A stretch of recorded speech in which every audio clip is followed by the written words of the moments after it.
Haleluya, selamat berjumpa lagi dengan saya di channel ini. Saya harapkan Anda semua diberkati oleh Tuhan. Saya berdoa Anda akan mengalami terobosan dalam hidup.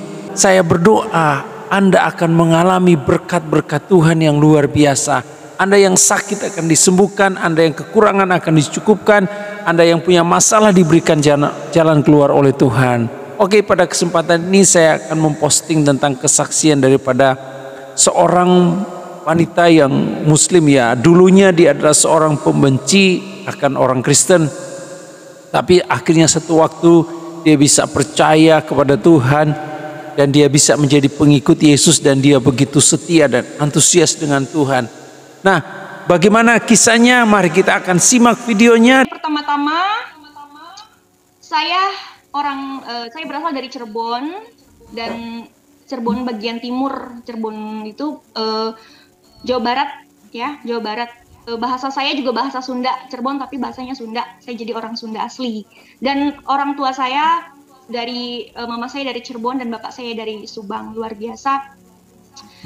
Saya dari kecil itu, latar belakang saya itu anak broken home, dimana saya kurang kasih sayang orang tua saya.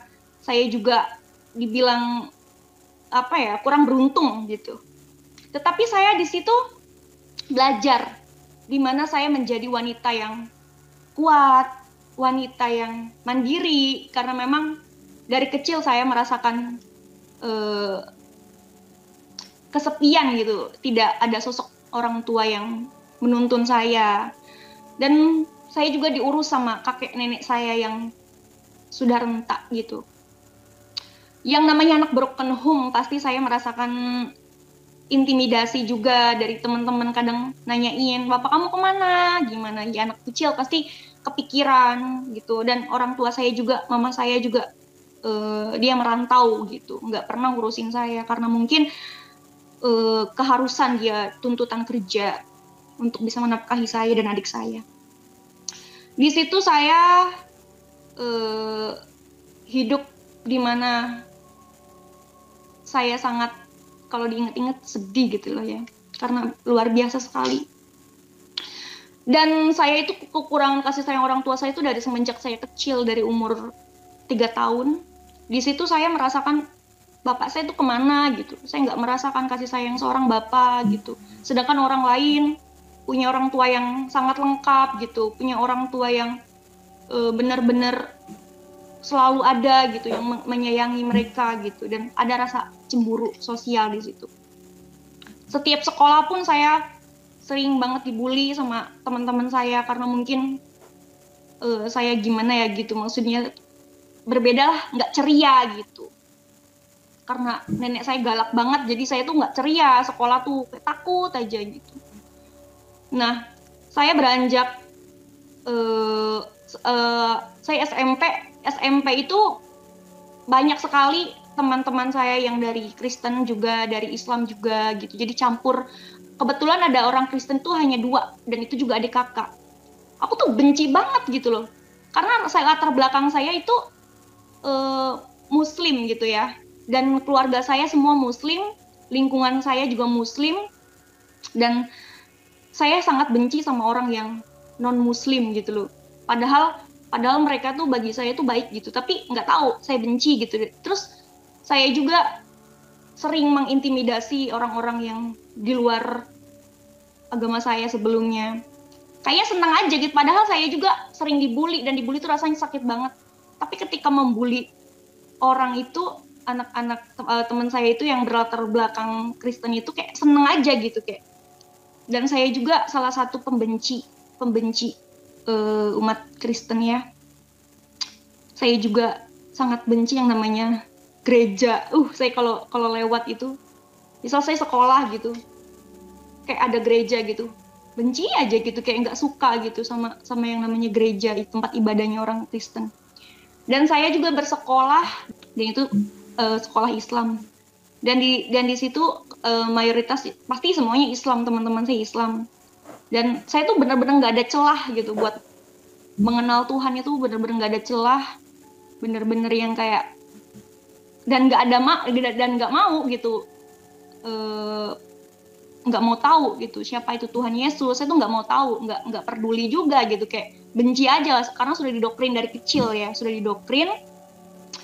Dan di situ saya merasa agama saya yang paling betul gitu loh, karena memang katanya ya itulah intinya, saya nggak mau nyenggol-nyenggol. Saya cuma bersaksi sedikit di sini. Dan saya itu salah satu orang yang intoleran ya, dimana apa ya namanya, tidak punya hati waktu itu, sering membuli. Kadang ada orang Kristen aja nggak salah nggak dosa saya bilangin kafir ya, kamu orang kafir, padahal dia cuma senyum aja gitu. Tapi di situ kayak ada kepuasan tersendiri aja. Mungkin nggak semua ya orang Muslim intoleran, nggak semua. Saya termasuk yang intoleran maksudnya. Dan saya sekolah juga, saya istilahnya sambil kerja gitu, karena saya orang nggak punya lah istilahnya gitu. Karena saya juga sekolah tapi kepaksa lah gitu ya. Terus saya ikut nyanyi sana sini gitu, dari panggung ke panggung untuk membiayai sekolah gitu. Dan puji Tuhan lulus gitu.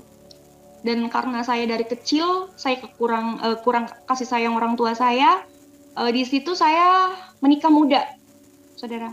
Saya menikah muda. Pikiran saya pada saat itu, saya itu ingin apa ya, ingin memiliki sosok ayah gitu loh. Mungkin dengan adanya saya menikah, mungkin dengan adanya saya menikah muda, saya punya suami, pasti saya akan dimanja gitu, disayang gitu, merasakan kasih sayang orang tua saya gitu, bapak ayah saya khususnya. Ternyata enggak gitu, maksudnya ternyata sebalik, malah semakin amburadul lah istilahnya gitu, karena mungkin karena nikah muda, jadi saya masih ada kendala di perekonomian ya. Terus saya bilang sama mantan suami saya boleh nggak berangkat ke luar negeri gitu, mau kemana gitu, kan udah kamu di rumah aja gitu. Pas posisi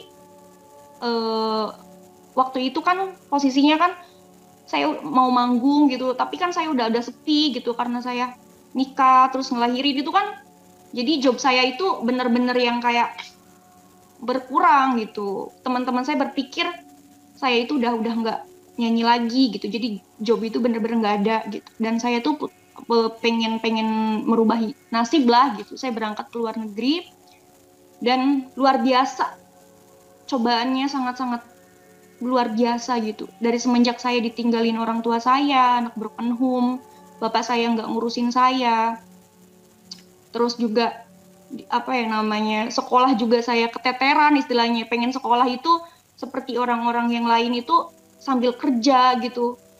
Terus saya nikah, ternyata seperti ini, nikah muda itu nggak enak ya, aku bilang gitu. Nah aku coba berangkat ke luar negeri, berpikir merubah nasib gitu. Dan saya sudah ke luar negeri itu kalau sekarang udah 4 tahun gitu. Dan 1 tahun di Taiwan itu, wah luar biasa. Nenek saya tuh meninggal, nenek saya yang ngurusin saya dari kecil, yang sayang sama saya gitu, meninggal dunia. Dan saya sedihnya tuh nggak bisa ketemu nenek saya gitu, yang terakhir kalinya. Dan posisi mama saya itu di luar negeri, di Arab ya, dia tuh udah lama banget di Arab gitu. Aku tuh telepon mama, mah pulang dong, aku bilang gitu. Kenapa nyuruh-nyuruh pulang, katanya pulang aja mama, istirahat, kasihan aku lihat mama. Aku bilang mama udah lama di luar negeri. Mama saya pulang karena dia menuruti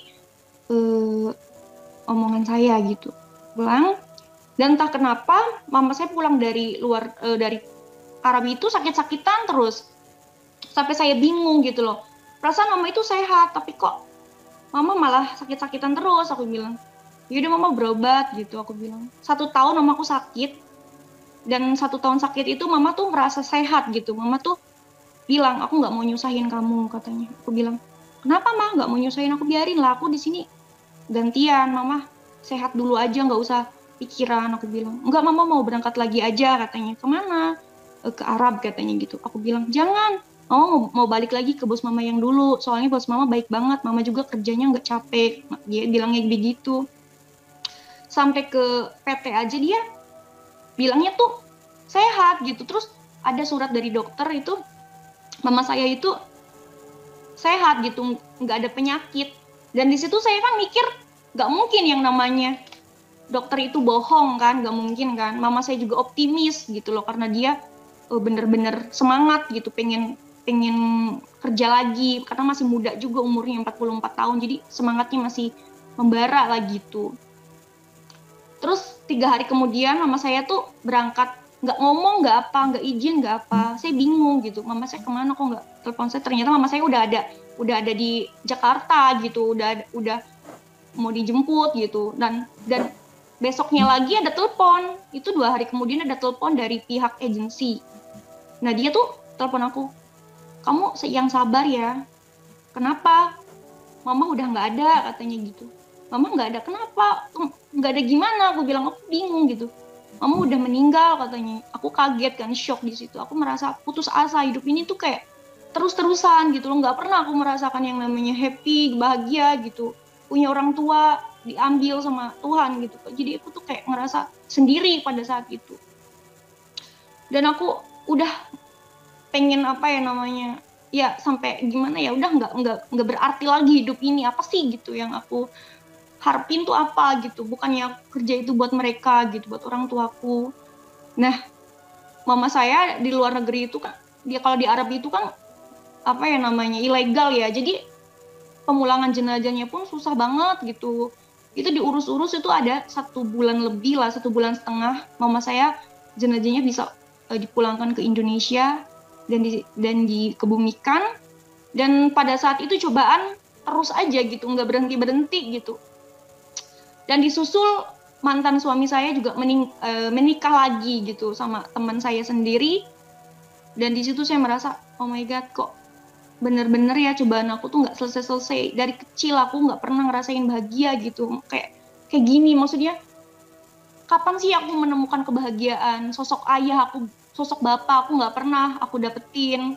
Punya orang tua juga kayak nggak punya gitu. Dan sekarang Tuhan ambil satu-satu gitu. Terus aku tuh depresi yang pusing gitu mikirin hidup gitu loh. Pengen udahan aja lah, pengen mudahin aja gitu. Sampai bener-bener nggak, mungkin kalau orang lain mungkin udah ini kali ya, nggak kuat. Karena memang bener-bener kita ditinggalin sama orang-orang yang kita sayang gitu loh. Kayak kita tuh udah nggak ada yang peduli gitu loh. Punya orang tua juga pergi selama-lamanya itu kan sakit banget gitu. Terus pada saat itu aku punya temen gitu, dia tuh baik banget sama aku. Aku nggak tahu kalau dia tuh agama dia tuh Kristen, karena aku nggak pernah nanya-nanya agama kamu apa, latar belakang kamu apa, nggak pernah nanya begitu gitu. Dan dia tuh baik banget, kasih support aku gitu. Sabar ya katanya, kamu nggak usah banyak pikiran gitu. Aku juga curhat masalah kehidupan aku yang dulu gitu sama dia, kayak plong aja gitu. Terus pas aku tahu kalau dia itu Kristen, aku tuh kan tahu ya, aku tuh orangnya nggak toleransi ya, aku disebut intoleran ya gitu, kayak benci aja gitu, nggak mau sampai aku bergumul dengan orang yang berbeda keyakinan sama aku gitu. Kamu Kristen? Aku bilang. Kata dia, iya aku Kristen. Aku nggak mau berteman sama kamu. Kenapa? Kita batasin aja, kenapa kamu orang Kristen gitu. Loh kok kamu kayak gitu katanya. Nah tapi aku inget dia tuh baik banget sama aku, dia tuh selalu support aku. Dan ketika orang-orang pergi ninggalin aku gitu ya, cobaan aku terus menerus, dan dia tuh malah menghayap aku gitu, maksudnya memberikan optimis lagi buat aku gitu. Kamu tuh berharga, kamu tuh gini gitu. Jadi aku tuh di situ mulai berpikir, oke lah, aku sekarang nggak boleh yang namanya intoleran, karena dia meskipun berbeda agama sama aku, dia baik sama aku gitu. Nah di situ aku mulai berteman baik gitu. Tetapi tetap aja ya, yang namanya orang intoleran itu susah ya, meskipun kita berpikir udah toleransi aja lebih baik, biar gimana, biar kita juga. Oke, demikian videonya, dan kiranya dengan video ini Anda semua diberkati oleh Tuhan. Dan jangan lupa komentar dan share, dan yang belum subscribe silahkan subscribe di channel ini. Oke, Tuhan memberkati.